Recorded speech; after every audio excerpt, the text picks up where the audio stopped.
Diminished support for military action in Syria raised new concerns and some new options in Israel. Former military intelligence chief Amos Yadlin proposed a possible move by Russia that could spare its ally Syria a punishing strike.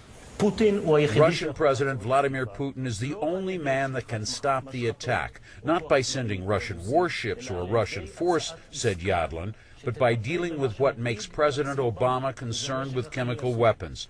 Putin can come up with a proposal, he said. I will take out the Syrian chemical weapons from Syria. Assad will not be able to use chemical weapons anymore. Despite its obvious merits, the proposal lacked any inkling of support from Moscow or Damascus.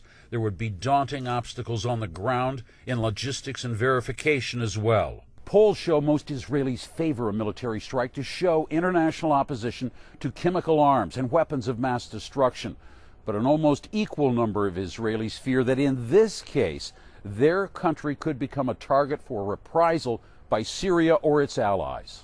One poll tallied support for a U.S. military attack at more than 2 out of every 3 Israelis. The same poll showed an almost equal number of people fear that even as it tries to steer clear of involvement in Syria's civil war, Israel could face a barrage of missiles coming from Syria or Hezbollah rocket launchers in Lebanon.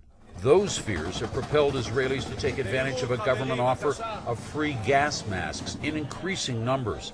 The crush of people trying to get gas masks for themselves and family members saw waits as long as 5 hours in some places. Frustration and fear forced organizers to call in police, and there were even some reports of fistfights breaking out. There was frustration in the media as well. Pundits fired broadsides at politicians who blocked Britain's involvement in any military action against Syria, calling it a perfect storm of political ineptitude, short-sighted expediency, and gutlessness. Israel's stake in this is all too clear. International opposition to weapons of mass destruction is being tested not only with Syria's chemical arms, but Iran's nuclear program as well. Jim Clancy, CNN, Jerusalem.